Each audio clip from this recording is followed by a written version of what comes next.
सारे जहाँ से अच्छा हिंदुस्तान हमारा, हम बुलबुलें हैं इसकी ये गुलसिता हमारा।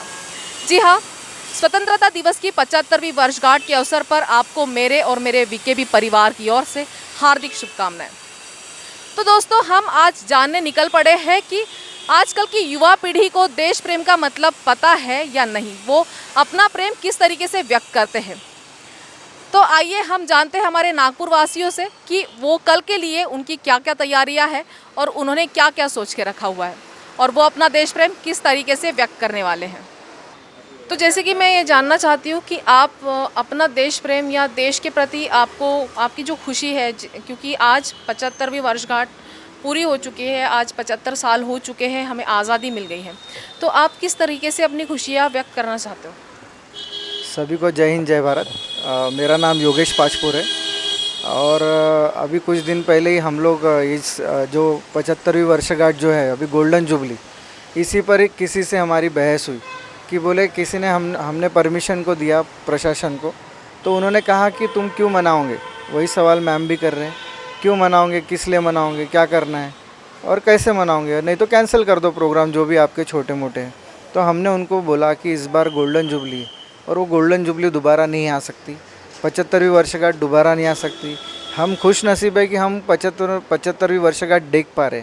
कोरोना के इस समय में क्या होगा किसके साथ कुछ पता नहीं, तो हम लोग आज में जीना चाहते, हम तरुणाई आज में जिएंगे ऐसा हमें लगता है। तो हम लोग हमारा कार्यक्रम जो है 500 फुट तिरंगा यात्रा हर साल निकालते थे, इस साल ज़्यादा हर्षोल्लास के साथ हम लोग रामनगर चौक से निकालने वाले हैं और आप सभी युवा उसमें शामिल हो सकते हैं सुबह 10 बजे।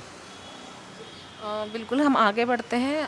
हम आपसे ये जानना चाहते हैं कि 75वीं वर्षगांठ पूरी होने वाली है, तो आप किस तरीके से अपना प्रेम व्यक्त करना चाहते हो, मतलब आप क्या सोचते हो इस बारे में? एक बहुत ही खुशी की बात है, जिस देश के लिए जिसने लड़े और उस संघर्ष के बाद देश आज़ाद हुआ, आज़ाद होने के बाद आज 75वां साल है। उस 75 साल में आज हम यहाँ खड़े हैं और एक हमने मन में संकल्प लेना चाहिए कि 75वां साल अपने अपने घर में एक तिरंगा झंडा लहराना चाहिए और एक शांतिपूर्वक वातावरण, क्योंकि कोविड ये बहुत लोगों को परेशानी का हो चुका है, बहुत लोग इसमें टूट चुके हैं। इस टूटे हुए कोरोना के कार में देखते हुए हमने एक संकल्प लेना चाहिए छोटा छोटा कि एक झंडा लेके हमने अपने घर पे लगाना चाहिए। और जो 15 अगस्त के दिन और 26 जनवरी के दिन हम 500 फीट तिरंगा यात्रा रामनगर चौक से फुटारा लेके जाते हैं, उस तिरंगा यात्रा में हम नागपुर शहर के तरुण वर्ग और तरुण लड़कियां और जो इच्छुक जो देशभक्त हैं वो सब इसमें शामिल हुए और एक देश को अच्छा और शांतिपूर्वक का वातावरण निर्माण हुए, क्योंकि कोरोना से सारे लोग टूट चुके हैं। इसलिए शांतिपूर्वक हमने इस 15 अगस्त 75वां वर्ष बनाना चाहिए। जी बिल्कुल, आपने बहुत अच्छी बात कही है। मैं आपसे जानना चाहती हूँ कि जैसे कि बहुत से ऐसे जगह हम देखते हैं कि सिर्फ 15 अगस्त या 26 जनवरी को ही हम झंडा फहराते हुए देखते हैं, या फिर युवा पीढ़ी जो है वो जोश उल्लास से ये 2 दिन मनाती है, लेकिन 15 अगस्त होने के बाद या 26 जनवरी होने के बाद वही झंडे हमें रोडों पे पड़े दिखते हैं, पड़े मिलते हैं। तो उसके ऊपर आपकी क्या प्रतिक्रिया है? जय हिंद जय भारत। सबसे पहले तो मैं ये बोलना चाहूँगा 75वीं वर्षगांठ में कि हमें हर भारतीय ने, हर हिंदुस्तान में रहने वाले हर भारतीय को गर्व रहना चाहिए कि हम आज़ाद देश में पैदा हुए। कारण ऐसा है कि जिन्होंने आज़ादी में लड़ाई लड़ी है उस समय में, उस दौरों में उन्होंने जो संघर्ष किया हमारे पूर्वजों ने, उसका ही फल है कि हम ये 2 दिन 26 जनवरी और 15 अगस्त को हम आज़ाद के रूप में मनाते हैं, क्योंकि हम आज़ाद हुए। हमें गर्व रहना चाहिए कि हम आज़ाद देश में हैं। हमें ये जो झंडे वंडे इधर उधर रहते हैं, मैं युवाओं से ये विनती करूँगा कि आज़ादी के साथ साथ जो हमको मिली है आज़ादी, उसमें हम जो 15 अगस्त 26 जनवरी को सेलिब्रेट करते हैं, इस साल भी युवा बड़े जोश से उसको सेलिब्रेट करेंगे। लेकिन सबने विशेष ध्यान देना चाहिए कि जो झंडे तिरंगे रोडों पे रहते हैं साथ साथ उसे फेंके ना, उसको अपने साथ कलेक्ट करके अपने घर वापस ले जाए और अपने घर पे लगाए। आपको क्या लगता है आप युवा पीढ़ी को अपनी तरफ से आप क्या मैसेज देना चाहते हो? क्योंकि हम देखते हैं 15 अगस्त या 26 जनवरी को ही युवा जो होते हैं रोडों पे, रास्ते पे एंजॉय करते हुए दिखते हैं, खुशी मनाते हुए दिखते हैं।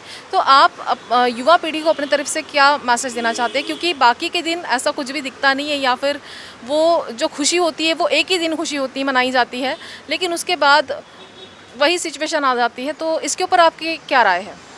सबसे पहले तो मैं जय हिंद बोलूँगा। मेरा नाम सागर जाधव मैं आपको बताना चाहूँगा कि गोल्डन जुबली 75 ईयर्स 75 ईयर्स हो चुके हैं। हम खुशनसीब समझेंगे कि तुम भी और मैं भी आज ये दिन देखने के लिए हम लोग यहाँ खड़े हैं, क्योंकि कोरोना काल में नहीं क्या कौन जिंदा रहेगा मरेगा इसका कोई समय नहीं था। तो हमें वो खुशी मनाने मिल रही है, 75वीं साल मनाने मिल रहा है।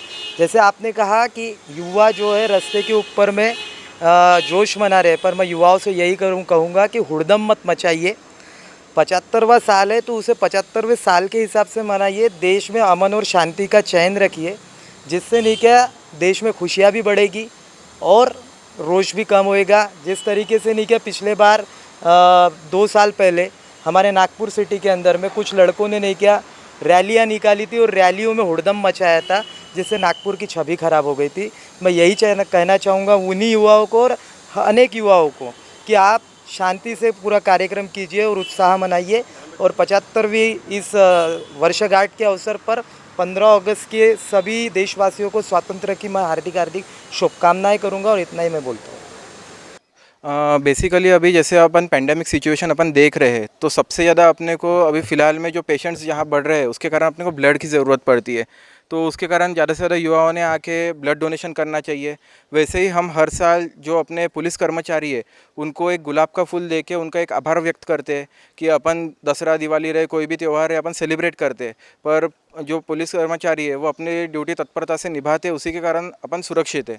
बॉर्डर पे अपने जवान देश की रक्षा कर रहे हैं, वैसे ही यहाँ पे शांति सुव्यवस्था रखने के लिए पुलिस प्रशासन तत्पर रहता है। तो हम उनको हमेशा एक गुलाब का फूल देके और हमारे एनजीओ की तरफ से सब युवा लोग उनको एक मान वंदना देते हैं। यूँ तो अपने को 75 साल हो गए हैं देश को आज़ाद हुए कई सारे विकास काम हो रहे, डेवलपमेंट हो रहे हैं। बस मेरा इसमें एक ही कहना है कि जो अपने युवा है जो सोशल मीडिया पे बहुत वोकल है, बहुत सोशल मीडिया पे एक्टिव रहते पर सोसाइटी में उतने एक्टिव नहीं रहते, तो मेरा वो युवाओं को कहना है कि आप भी आइए, आप कोई एनजीओ से जुड़िए या फिर पॉलिटिकल पार्टी में सबके व्यूज़ अलग अलग रहते हैं उसमें जुड़िए और देश के लिए कुछ अच्छा कर पाए। वही मेरा एक रिक्वेस्ट है सब युवाओं से। हर साल स्वतंत्रता दिन अभी यूथ लोगों ने और मतलब अपने स्कूल कॉलेज में जो मतलब इंडिपेंडेंस जो सेलिब्रेट होता है वहाँ जाकर सेलिब्रेट करना चाहिए, ऐसे मुझे लगता है हर यूथ ने। भारतवासियों को मैं यही बता सकता हूँ कि अभी कोविड-19 की सिचुएशन देख के बराबर जहाँ मतलब भीड़ जमा नहीं करना चाहिए और प्रॉपर वे से सेलिब्रेट करना चाहिए। जी, मैं पिछले साल तक मैं TCS में था, मिहान में 5 साल मैंने वहाँ पे अपना काम किया। उसके बाद मैंने जो मेरा फैमिली बैकग्राउंड का जो हम एक एजुकेशनल इंस्टीट्यूशन है मैं उसमें ज्वाइन हुआ। अभी उसको हम और आगे कैसे बढ़ाए उसके ऊपर चल रहा है। अच्छा, एक्चुअली मेरा हर एक इंडिपेंडेंस डे, रिपब्लिक डे मैं स्कूल में अटेंड करता था, क्योंकि हमारा जो कंपनी था वहाँ पे फ्लैग होस्टिंग वगैरह उसका कुछ था नहीं। तो हमको एक मतलब उस समय हमको मतलब कि इंडियन नेशनल हॉलीडेज़ का हमको मिलता नहीं था, है ना। तो उस समय मैं स्कूल में जाके वहाँ पे अटेंड करता था और वहाँ पे जब स्टूडेंट्स लोग जब परफॉर्म करते थे तो एक आप बोलते ना रोंगटे खड़े हो जाते, तो वो फील एक होता था। पर इस साल हमारा एक दुर्भाग्य है कि 75th इंडिपेंडेंस डे है और हम उतना अच्छे से सेलिब्रेट नहीं कर पाएंगे। पर ठीक है, इस साल शुरू होगा, अगले साल 75 ईयर्स कंप्लीट हो जाएंगे, तो अगले साल होपफुली हम और अच्छे से करेंगे। मैं बस इतना कहना चाहूँगा कि आप हर चीज़ कीजिए, कोई चीज़ को पाबंदी नहीं, क्योंकि कैसा है इंसान जब घर से निकलेगा नहीं तब तक वो कमा नहीं पाएंगा और घर पे 2 वक्त की रोटी नहीं कर पाएंगा। तो कैसा है कि बाहर निकलिए, सोशल डिस्टेंसिंग मेंटेन कीजिए, प्रॉपर मास्क पहनिए। अभी फ़िलहाल हम डिस्टेंस मेंटेन किए इसलिए नहीं पहना है, पर हम हमेशा रेगुलरली पहनते हैं। हम जब हमारा रेगुलर बेसिस पे स्कूल भी शुरू है, बस बच्चे स्कूल में नहीं आ रहे, हम वहाँ पे भी प्रॉपर ये सब चीज़ फॉलो करते हैं। बस एक हाइजीन प्रॉपर फॉलो कीजिए, क्योंकि आप जितना आपका हाथ क्लीन रहेगा, आप हाथ ज़्यादा 90% आप हाथ चेहरे पे अगर यूज़ करते हैं, तो जितना क्लीनलीनेस आप मेंटेन करोगे, हाइजीन मेंटेन करोगे, उतना अच्छा रहेगा। देखिए, इंडिपेंडेंस डे तो इसके पहले तो कहीं ना कहीं प्रोग्राम्स में हम लोग जाते ही थे, बट पिछले 2 साल से ये कोविड जब से बढ़ गया है तब से कहीं जा नहीं पा रहे, घर पे ही प्रोग्राम्स देख रहे हैं। और होपफुली अगला इंडिपेंडेंस डे ये कोविड के से हमें मुक्त हम लोग हो जाए जल्दी और अगला इंडिपेंडेंस डे अच्छे से मना पाए।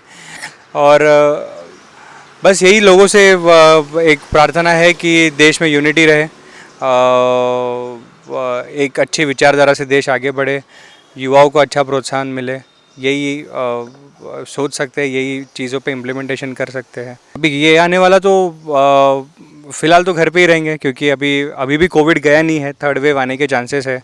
अभी जस्ट सब ओपन हुआ है मार्केट, बट लोगों को यही है कि प्रिकॉशन रखें, मास्क पहने, कहीं जा भी रहे हैं प्रोग्राम्स में तो सैनिटाइज़र का यूज़ करें, मास्क पहने, सोशल डिस्टेंसिंग रखें। देशवासियों को बस यही कहूँगा कि देश इस वक्त संकट से गुजर रहा है, कई लोगों का कोविड की वजह से नुकसान हुआ है, तो हौसला रखें, धीरज रखें। अच्छे दिन तो नहीं, बट काफ़ी बेहतर दिन आ सकते हैं आने वाले दिनों में। जैसे कि सभी जानते हैं 15 अगस्त 1947 को भारत देश अपना आज़ाद हुआ था। अभी तक अपन हर साल स्कूल, कॉलेजेस, ऑफिसेस, हर जगह अपना आज़ादी का दिन मनाते थे। पिछले 1.5 वर्षों से कोविड के कारण ये एक पैंडेमिक डिसीज़ ऐसा आया है कि अपने लोगों को ऑनलाइन ही अपने जो भी फंक्शंस है या जो भी है, जैसे 15 अगस्त भी लोग ऑनलाइन मनाने वाले हैं। इसके अलावा लाल किले से अपने देश के प्रधानमंत्री नरेंद्र मोदी जी हर साल सबको संबोधित करते हैं। और आज़ादी के दिन मैं यही सबसे मतलब आशा करती हूँ कि सब लोग अच्छे से अपना आज़ादी का दिन मनाएं और ज़्यादा से ज़्यादा सोशल डिस्टेंसिंग का फॉलो करें। ये नहीं कि अभी थोड़ा सा शीतलता मिली है, नॉर्मल आया है, तो लोग सोच रहे हैं कि चलो शीतलता मिली है तो बाहर जाया जाए, आज़ादी का दिन मनाया जाए। कुछ यंगस्टर है जो रैली निकालते हैं, उनसे मेरी बस इतना ही निवेदन है कि आप रैली निकालिए, ये बहुत अच्छी चीज़ है, लेकिन साथ ही सोशल डिस्टेंसिंग का फॉलो करिए, सैनिटाइज़र्स इन सब का भी इस्तेमाल करिए। धन्यवाद। अभी कोविड के पहले तो फ्लैग स्ट्रीम वगैरह होता था कॉलेज में, उसी से मतलब होता था, और अभी कोरोना के कारण सब बंद हो चुका है, तो सब अभी तो कुछ हो नहीं रहा है, लेकिन आगे अच्छा से होना चाहिए कोरोना के कारण। और मास्क वगैरह पहनना चाहिए लोगों ने, और रैलियाँ वगैरह मत निकालो क्योंकि कोरोना बढ़ रहा है और अभी थर्ड वेव बोल रहे आ रही है, तो थोड़ा पालन करना चाहिए लोगों ने और सोशल डिस्टेंसिंग रखना चाहिए बस। एक्चुअली मुझे तो अभी 2 साल से जॉब कर रहा हूँ, तो अभी हमारे जॉब मतलब जो ऑफिस है वहाँ पे पहले होता था झंडा वंदन 15 अगस्त और 26 जनवरी को।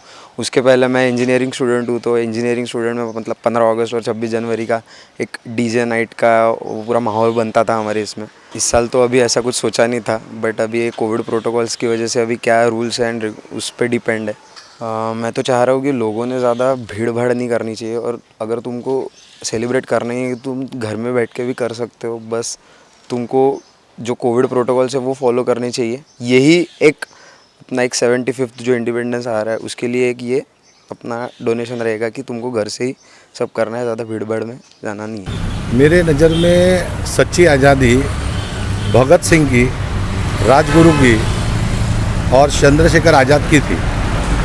ये जो आज़ादी मिली है इससे सिर्फ भ्रष्टाचार मिला है, आम आदमी को इसका कोई फ़ायदा नहीं मिला है। आज महाराष्ट्र में जो सरकार है, अपन लोग देख रहे हैं महाराष्ट्र सरकार में जो तेल महंगा है, आज हर चीज़ महंगी है, ये सच्ची आज़ादी नहीं है। देश प्रेम जो रहता है, एक आदमी सामान्य नागरिक जो चुन के देता है, वो एक नेता को चुन के देता है कि वो हमारी समस्या हल करेगा, हमारे को चीज़ें प्रोवाइड करेगा।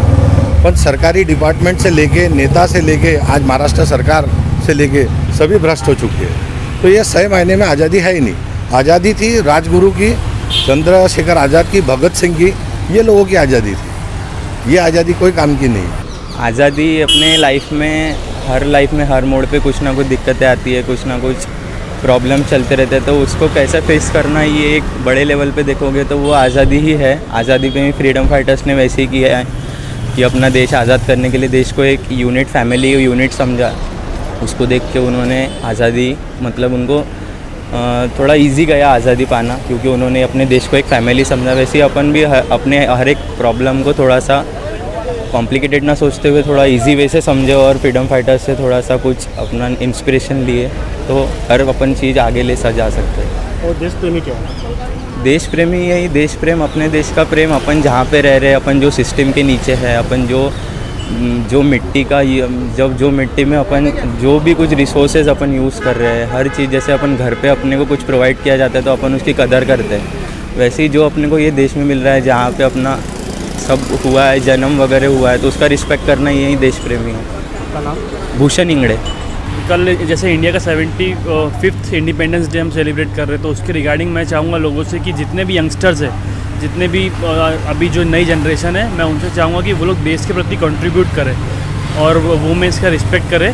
ऑल ओवर हम देख रहे हैं जैसे कि अभी जो चल रहा है हमारे देश में, सबसे ज़्यादा वुमेन सेफ्टी के लिए हम लोग जो मुद्दे उठा रहे हैं, तो मैं चाहूँगा कि जिस दिन ये मुद्दा ख़त्म होगा वुमेन से रिलेटेड, तो मेरे लिए मतलब हम सभी देशवासियों के लिए सबसे ज़्यादा आज़ादी का सही मुद्दा तब होगा जब हमारे यहाँ वुमेन्स की रिस्पेक्ट होगी। आज़ादी इज़ फ्रीडम राइट नाउ। जब हम लोग अंडर ब्रिटिश गवर्नेंस थे, there was no freedom of हमें क्या ऑक्यूपेशन चूज़ करना है, कहाँ घूमना है, कहाँ नहीं घूमना है। Right now every person has अपना राइट कि जहाँ उसे खड़े रहना है खड़े रह सकता है, जो उसे चूज़ करना है एज अ वर्क चूज़ कर सकता है। तो this is something which India has achieve, and आज हम इतना happily, it means whatever we are not under something pressure में नहीं है कि हम ये नहीं कर सकते। जिस सिटी जाना है, जहाँ मूव करना है हम मूव कर सकते हैं। देश प्रेम is again you should respect your country. Like Japan, you can see कि जापान में people are they have love for their country. Even जब वो ट्रेन में भी जाते हैं, वो देखते हैं कि थोड़ी ट्रेन कहीं फटी हुई है तो वो खुद अपना स्टिच लेकर नीडल लेकर सिलते हैं। क्यों? Because they have love for their country. So same I expect कि इंडियंस भी अपने कंट्री के लिए ऐसे ही शो करें। मेरी नज़र में आज़ादी, जो कल हमारे 15 अगस्त स्वतंत्र दिवस है, 75वीं स्वतंत्र दिवस हमारा मना रहे हैं, तो मेरे मुताबिक आज़ादी का मतलब ही है कि स्वतंत्रता। हमें बोलने की आज़ादी हो, हमें कुछ अपने काम करने की आज़ादी हो, या हम अपने जो व्यू है, अपनी बातें हैं वो किसके आगे रखें तो हम हिचकिचाए ना और हम बेझिझक होके ये बातें करें। स्वतंत्रता उसी को कहते हैं। और देश प्रेमी क्या है? देश प्रेमी एक वर्ड आप जिस मुताबिक आप सोचते हो देश प्रेमी क्या है, देश प्रेमी वो इंसान होता है जो अपने देश के लिए कुछ अच्छा करने का अपने मन में जज्बात रखता हो, ना कि अपना ही खुद का स्वार्थ देखता हो। मेरे मुताबिक देश प्रेमी वही होगा जो देश के लिए थोड़े बहुत नहीं बहुत अच्छा कुछ काम करे और देश का नाम आज़ाद करे। आज के जो युग है वो एक सोशल मीडिया युग है, तो हम अपने देश को कभी भी कहीं भी किसी भी प्रकार से अपने देश को हम उसके बारे में लोगों के बता सकते हैं और उसको फैला सकते हैं, सोशल मीडिया पे हो या किसी भी तरीके से। मुझसे अगर आज़ादी के बारे में पूछा जाए तो मैं इतना ही बोलूँगा कि मेरा सपना एक अखंड भारत का है। अखंड भारत से मेरा मतलब ये देश सभी का हो, चाहे वो हिंदू हो, मुसलमान हो, सिख हो, ईसाई हो। जो इस देश के भले के लिए सोचता है, जो भारत माता के प्रति सच्चा है, वो मेरे लिए हिंदुस्तानी है और वो देश प्रेमी है। और आज मैं ये सपना देख रहा हूँ कि हम अखंड भारत की ओर बढ़ रहे हैं और आज़ादी की 75वीं वर्षगांठ पे मैं मेरे देशवासियों को, मेरे युवाओं को, सभी को बहुत सारी शुभकामनाएं देता हूँ और उम्मीद करता हूँ कि हमारे देश का युवा नशे और बाकी चीज़ों से दूर होकर देश की प्रगति में योगदान करें। देश प्रेमी आज़ादी से पहले तो वो हुआ करते थे जिन्होंने देश के लिए जान दे दी, जैसे भगत सिंह, चंद्रशेखर आज़ाद, ऐसे कई आज़ादी के दीवाने लोग। अब देश आज़ाद होने के बाद देश प्रेमी तो दिखते ही नहीं। लोग राजनीति के नाम पे अपने देश को इस्तेमाल करते हैं। अगर इन सबको बाजू में रख दिया जाए तो शायद हमें कहीं देश प्रेमी मिल जाए। आज़ादी 1947 में अपने को मिली थी, बट वो पॉलिटिकल आज़ादी थी। आज़ादी मतलब मेरी नज़र में ऐसा है कि एक इंसान जो तन से आज़ाद हो, मतलब उसके एक्सप्रेशन से आज़ाद हो। मुझे जो चाहिए वो मैं कर सकूँ, जो मुझे लगता है वो मैं किसी को बोल सकूँ, मेरा व्यू पॉइंट रख सकूँ, है ना। जो कॉन्स्टिट्यूशन में अपने को आज़ादी दी है सेक्शन आर्टिकल 15 में, वो आज़ादी रियल सेंस में मिलनी चाहिए। सेकेंडली, आज़ादी मतलब ऐसा है कि political, social and economical, there are 3 kinds of आज़ादी, है ना। आदमी तीनों तरीके से समृद्ध होना चाहिए। मतलब उसके पास पॉलिटिकली जो अपने जो राजनीतिक व्यू है वो अपने रख सके, जो वोट का अधिकार मिला है वो जाके उसने करना चाहिए, वोट करना चाहिए। सोशल मतलब सोशल जो ये है डिस्क्रिमिनेशन है अपने समाज में, कोई बहुत नीचे है, कोई ऊपर है, जो जात पात है, वो सब में इक्वालिटी आनी चाहिए। वो हो गया सोशल आज़ादी और इकोनॉमिक, मतलब जो पावर्टी लाइन के नीचे बहुत सारे लोग हैं आज के हम अपने समाज में देखते हैं, बहुत लोग पावर्टी लाइन के नीचे काम कर रहे हैं और बहुत एक छोटा सा जो क्लास है वो जो बहुत ज़्यादा पैसे वाला है, उनके बीच में का जो डिफरेंस है वो डिफरेंस कम होना चाहिए। जब वो इक्वल हो जाएंगे, जब ये सब चीज़ें आपस में मिलेंगी, उसको मैं समझूंगा कि हम लोग रियल सेंस में आज़ाद हुए। और देश प्रेम क्या है? देश प्रेम क्या है? देश प्रेम का मतलब ऐसा नहीं है कि जो एक आर्मी का आदमी होता है और वो जहाँ पे लड़ाई करता है वो देश प्रेम होता है। यस, वो तो कर रहा ही है, वो हम सबसे ज़्यादा काम कर रहा है। बट जो एक किसान है, जो किसान खेती कर रहा है, वो खेती करके जो अनाज उगा रहा है, वो भी अनाज उगा के अपने देश के लोगों को अनाज पहुँचा रहा है, वो भी एक देश प्रेम है। मतलब हम लोग अपने जो फील्ड में जो काम कर रहे हैं अच्छे से काम करें, जो रूल्स एंड रेगुलेशन है, जो कॉन्स्टिट्यूशन अपने को बताया है, वो सब चीज़ों का हम लोग सम्मान करें। रास्ते पे कचरा ना करना वो भी एक देश प्रेम है। लोगों से अच्छे तरीके से बात करना वो भी एक देश प्रेम है। चीज़ों को ख़राब, पब्लिक प्रॉपर्टी को ख़राब ना करना वो भी एक देश प्रेम। मगर आप सोचिए आप देश प्रेम कैसे कर सकते हैं, है ना? आपके बर्ताव में सहजता लाना, अच्छे तरह सुचारू रूप से काम करना। आप अगर गवर्नमेंट एम्प्लॉय के साथ, आप गवर्नमेंट एम्प्लॉय तो अच्छे से काम करना, या फिर आप ऑफिस कार्यालय में जाते गवर्नमेंट के तो वहाँ पे आप अपना बिहेवियर एक व्यक्तिगत तौर पे अच्छा रखना, पार्लियामेंट्री लैंग्वेज का यूज़ करना। अगर ये सब चीज़ें आप करते तो मुझे लगता है हम लोग देश प्रेमी हैं। मेरे हिसाब से तो यही देश प्रेम की डेफिनेशन है। आज़ाद तो हुए थे 1947 में, और उस टाइम पे एक सारी कम्युनिटी मिलके हम लोग आज़ाद हुए थे, सबने मिलके आज़ाद हुए थे। बट आज की डेट में जो करप्ट नेता है,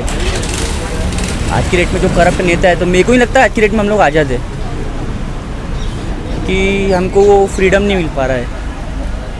जैसे लॉकडाउन के नाम पर लॉकडाउन लगा के रखा है, आज लोग डरे पड़े काम के नाम से, लॉकडाउन के नाम से। एटलीस्ट कुछ तो सोचे।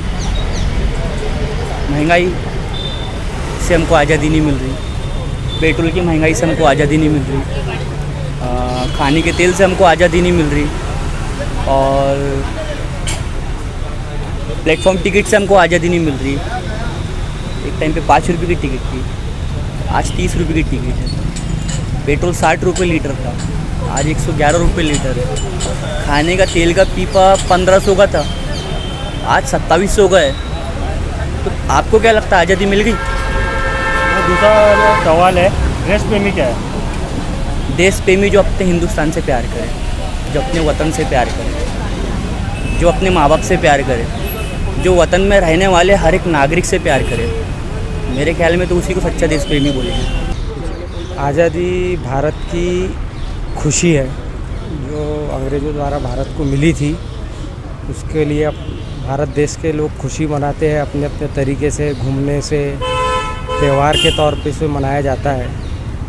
और साथों साथ पूरे छुट्टी, घर परिवार को लेके निकलना, अनेक राजनीतिक कार्यक्रम, प्राइवेट कार्यक्रम, ये इस तरह का उत्सव। देश प्रेमी क्या है? देश प्रेमी क्या है? एक ध्वजारोहण करने के बाद में एक मौज मस्ती करना, ग्रुप घूमना फिरना, देश के लिए कुछ सेवा करना, भारत देश के लिए जो भी खेल वेल गतिविधियाँ है उसको बढ़ाना। और सही मायने में मैं 75वीं जो बोल सकते हैं कल स्वतंत्रता दिवस है, उसकी संपूर्ण नागपुरवासियों को बहुत बहुत बधाई, बहुत बहुत शुभकामनाएं देता हूं। और मेरे मायने में, मेरे व्यक्तिगत नज़र में आज़ादी एक वो हम बोल सकते अनुभूति है कि हमें अपने देश के प्रति समर्पित भाव से अपने जो हम बोल सकते दिनचर्या है उसके हर एक पहलू में आज़ादी के मायने छुपे हुए हैं। घर से निकलते हुए हमारे क्षेत्र की स्वच्छता से लेकर आस पड़ोस की जो तकलीफ़ें हैं, महिलाओं के प्रति सम्मान, बुजुर्गों के प्रति आदर, ये सारे जो हम बोल सकते हैं जो अपने अंदर के जो गुण हैं, उन सब में हम आज़ादी ढूंढ सकते हैं। क्योंकि इस देश में अनेक महापुरुषों ने, अनेक स्वतंत्रता सेनानियों ने, वीर जवानों ने अपने बलिदान इस देश के स्वतंत्रता के लिए दिया हुआ है। उनसे हम सब बहुत कुछ अनुकरण कर सकते हैं। उनके पद चिन्हों पर चलकर इस देश को आगे बढ़ाने का हम एक संकल्पना कर सकते हैं। और मुझे ऐसा लगता है कि आज के युवाओं ने बढ़ चढ़कर अपने समाज के प्रति, अपने शहर के प्रति एक जन जागरूकता की जो भावना हम बोल सकते हैं उनके मन में होना चाहिए। कुछ करने के लिए, अपने समाज के लिए उनके अंदर वो अलग होनी चाहिए। और मेरा ये मानना है आने वाली पीढ़ी इस देश की सदी है। सभी युवाओं ने बढ़ चढ़कर हिस्सा लेना चाहिए, महिलाओं के प्रति सम्मान करना चाहिए। महिलाओं का सशक्तिकरण हो रहा है, महिलाएं आज हर क्षेत्र में आगे बढ़ रही है। तो आज़ादी के मायने बहुत कुछ हो सकते हैं, लेकिन हर नागरिक ने अपना कर्तव्य निभाना चाहिए, ईमानदारी से, देश के प्रति समर्पण भाव से अपना दायित्व निभाना चाहिए। उसे ही हम सही मायने में आज़ादी कहेंगे। बहुत बहुत धन्यवाद। भारत माता की जय। जय हिंद, इनकलाब जिंदाबाद। सर, हमारे नज़र में जो आज़ादी एक काफ़ी बड़ी चीज़ मीन्स हमारे लिए एक बहुत बड़ी चीज़ है जो आज हमको आज़ादी मिली, क्योंकि हम लाइफ में एक बहुत कठिन परिस्थिति से हम गुजर रहे थे, एक समय था, और आज हमारे जो भी कुछ जिन्होंने हमको आज़ादी दिलाई वो लोगों के कारण आज हम फ्रीली आज इतने शान से हम यहाँ घूम सक रहे हैं और अपनी मन मर्जी की लाइफ जी सक रहे हैं। राइट। देश प्रेमी क्या है? देश प्रेमी जो है आज हर किसी को अपने अपने देश से प्यार करना चाहिए। बिकॉज क्या है कि आज बहुत सारे लोग हम देखते हैं कि अपने ही इसी देश में रह के इसी देश को गंदा कर रहे हैं। इसके ऊपर तो मेन चीज़ जो आज हमारे प्रधानमंत्री जी और महात्मा गांधी जी ने जो एक नींव रखी है, जो कि स्वच्छ भारत, हमको उसको भी प्रोत्साहन देना चाहिए और हम अपने लाइफ में इसको हम अपने देश को भी हम आगे बढ़ा सकते हैं एक देश प्रेमी बन के। तो जैसे कि आपने देखा और सुना कि हमारी युवा पीढ़ी की सोच क्या है हमारे देश के प्रति, उनकी सोच और उनकी तैयारियां उन्होंने व्यक्त की है। तो आज वीकेबी न्यूज़ में इतना ही। आपसे फिर मुलाकात होगी, तब तक बने रहिए वीकेबी न्यूज़ के साथ। जय हिंद, जय भारत।